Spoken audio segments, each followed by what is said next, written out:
Hello sa inyo mga kasari, magandang tanghali po sa inyong lahat na nanonood ngayon. So for today's video mga kasari, ang pag-uusapan po natin is about kakumpetensya. So ano nga ba ang malinis na paraan para malamangan po natin ang ating mga kakumpetensyang tindahan? Kasi alam nyo naman guys, kahit tayo ay marami ng mga kakumpetensyang tindahan, diba, dumadating din sa point na competitive din tayo, kumbaga, in a right way. Hindi yung magiging competitive ka pero naninira ka ng kapwa mo tindera. Hindi ganon. Ito yung malinis na paraan na advantage mo sa ibang sari-sari store. So, paano nga ba natin sila malalamangan? Una na guys sa lahat, kapag ang alam mo ang kakumpetensya mong tindahan ay tanghali ng magbukas, pwedeng-pwede mo nang samantalahin yung pagkakataon na maaga kang magbukas. Kasi may mga tao guys na talagang gustong bumili sa tindahan ng maaga.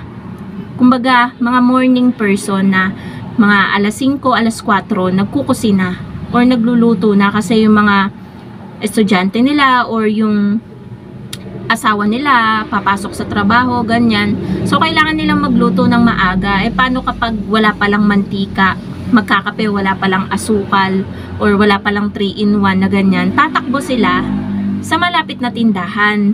Pero kapag mapapansin nila, wala pang bukas, mga tanghali na. So, yun yung pagkakataon mo na makapagbukas ng maaga. At doon, sa paraan na yun, maaga ka rin magkakaroon ng benta. 'Di ba? Yun yung magiging advantage mo. Sila magbubukas pa lang, ikaw may benta ka na.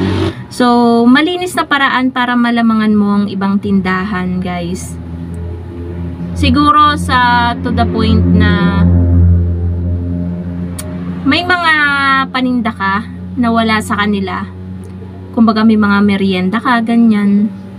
May mga fishball ka, may kikiam ka, may kwek-kwek ka, nagtitinda ka ng mga meriendang pansit, ganyan, or sopas, ganyan. Yan yung malinis na paraan mga kasari na para malamangan mo yung ibang sari-sari store kasi meron kang uniqueness. Meron kang naiisip na hindi nila naiisip na para sa kanila ang hassle naman yan, ayoko na magtinda ng ganyan. Pero ikaw, ginagawa mo kasi gusto mo pang mas kumita ng malaki, 'di ba? Ang kailangan mo talaga lang is effort, sipag, tiyaga, ganyan. Yun naman talaga ang kailangan natin sa isang negosyo mga kasari eh. Hindi talaga mawawala yung diskarte natin, sipag at tiyaga. So, sa panahon naman ngayon eh, sa sobrang dami na ng tindahan, mga kakumpetensya nating tindahan, talagang ang magiging ano na lang natin dyan is kung paano magtatal yung tindahan natin. Kumbaga patagalan na lang ang labanan dyan. Kasi ang sari-sari store business mga kasari is sobrang bilis lang itayo. Basta may puhunan ka, may malaki kang puhunan, pwedeng-pwede ka nang magtindahan kahit sa harap ng bahay mo or kahit sa bintana ng bahay mo, sa terrace ng bahay mo. So, sobrang daling simulan pero sa paglipas ng panahon, mahirap siyang panindigan kung hindi ka talaga dedicated dun sa ginagawa mo. So, malinis na paraan para malamangan mo yung mga kakumpetensya mo, yung nag-grow yung sari-sari store mo dahil sa paghihirap mo at pagsisipag mo, hindi yung dahil sa paninira mo sa ibang sari-sari store or sa ibang tindera. Meron kasing mga ganyan na dinadaan nila sa maduming paraan. Ikaw sa malinis na paraan lang. Basta ikaw ay walang tinatapakan na tao, nakapokus ka lang sa negosyo mo, hindi ka chismosa, 'di ba? So, masasabi ko na malinis yung paraan mo sa pagpapatakbo ng iyong negosyo. At yun yung lamang mo sa iba na mga tindera. Kasi nga, malinis kang gumalaw. Kumbaga, wala kang pakialam kahit ano yung sasabihin ng iba. Kasi meron guys na wala din naman silang pakialam kahit sila ay manira ng manira. Kasi yun yung kasiyahan nila. At dun sila nabubuhay eh. Yung manira ng iba.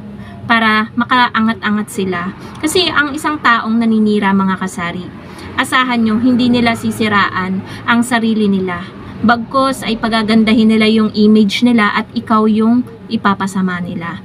So, pabayaan na lang natin. Yun yung maganda na lang na gawin natin, mga kasari. Pabayaan natin kung ano yung mga maririnig natin, na alam naman natin sa sarili natin na hindi ka ganon at hindi ka yung taong tinutukoy niya, hindi ka ganon. Alam mo sa sarili mo na hindi ako ganyan, kaya hindi ako magpapa-apekto. Magsawa kang manira ng manira sa akin hanggang sa, ayun nga, tumigil siya at magsawa na lang kasi hindi mo nga pinapansin.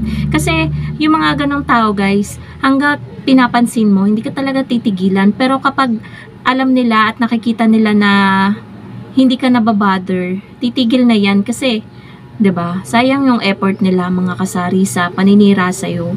So kapag malinis kasi yung paraan mo guys, para malamangan mo yung mga kakompetensya mo, yung malinis na paraan, yung ginagawa mo sa negosyo mo, parang maluwag sa dibdib, mga kasari, na nagnenegosyo ka, tapos parang magiging maganda rin yung pasok ng benta sa'yo kasi nga yun, nagbibigay din yun ng good vibes sa araw-araw na pagbubukas mo ng tindahan, sa araw-araw na pagtitinda mo, kasi malinis yung konsensya mo, malinis yung pamamaraan mo na pagpapatakbo ng sari-sari store mo. Yun.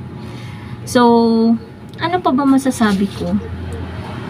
Kapag malinis kasi yung paraan na ginagawa mo guys para malamangan mo yung kakompetensya mo, aminin naman natin mga kasari, talagang tayong mga tindahan, dumadating talaga sa point na maiisip natin na, kailangan mas, kumbaga parang nagiging competitive tayo ng konti.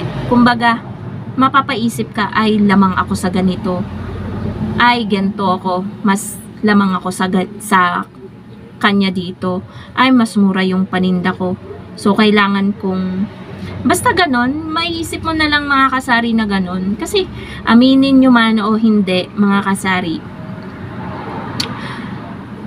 kahit pa man, 'di ba, malinis yung pamamaraan natin ng pagpapatakbo ng ano natin, kumbaga sa sarili natin nagiging competitive tayo. Ako guys, ganun ako sobrang competitive ako at hindi ako masyadong nagiging kampante kasi alam ko sa sarili ko na medyo pangit yung pwesto ng sari-sari store ko. Hindi siya nasa magandang pwesto sa kinatatayuan niya, pero very thankful ako. Maganda kasi guys yung pwesto na nasa tabing kalsada talaga.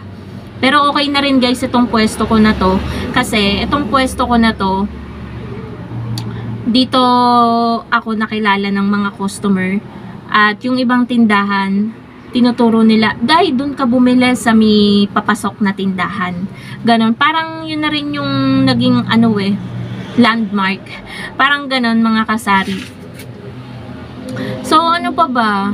Ang hirap mag-isip guys ng ng masashare sa inyo. Kasi yung sinashare ko naman sa inyo, mga kasari, is on the spot vlog. Wala akong nakalista dito kundi yung title ng vlog. Ito lang yung lagi kong iniisip guys, tapos kusa nang lumalabas sa bunganga ko, ganun yung mga binablog ko. So, ano pa ba? Kapag malinis kasi yung pamamaraan mo, mga kasari, para malamangan mo yung mga kakompetensya mong tindahan, wala kang ibang iniisip kundi paano mo papatakbuhin ng maayos yung negosyo mo, paano mo iro-rolling yung mga benta mo, paano mo iro-rolling yung mga paninda mo, ganyan, paano ka mamimili. Dun ka nakapokus, hindi sa paraan kung paano ka maninira ng kapwa mo tindera, ng ibang tindahan. Yon, mahirap kasi guys na nabubuhay ka sa paninira na lang, ganyan. Imbis na mag-focus ka sa negosyo mo, nagpo-focus ka kung paano mo sisiraan yung isang tao. Hindi mo alam sa sarili mo na nagiging masama ka na pala sa kapwa mo, and bad image din yan sa'yo nakikita naman ni Lord kung ano yung ginagawa mo. Nakatingin sila sa atin palagi. Ang Diyos nakatingin sa atin. So kapag may mali tayong gagawin, diba minsan napapaisip ka kaliwa at kanan, parang may bumubulong sa'yo na wag mong gawin yan, pero ginagawa mo pa rin yung masama.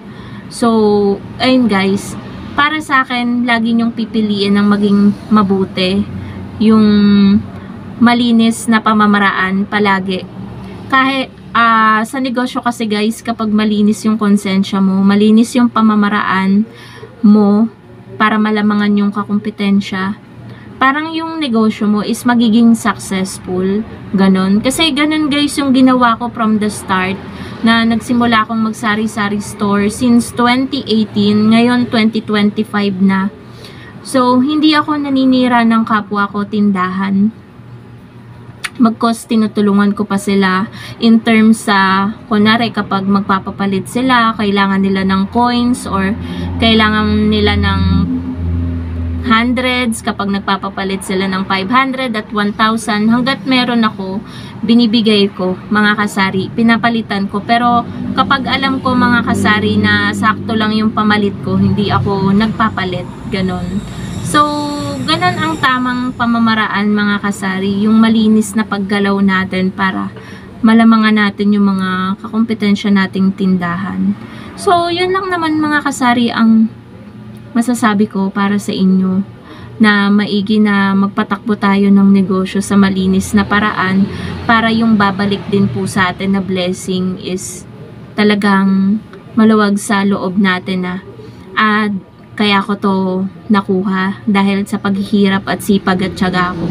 Masarap sa feeling guys na gano'n, na nagkakaroon ka ng blessing na alam mong wala kang tinapakan na tao kaya nakuha mo ito. So yun lang naman po ang ating vlog for today mga kasari. At sana may natutunan pa rin kayo. Thank you so much for watching and happy selling po sa inyong lahat. Bye guys!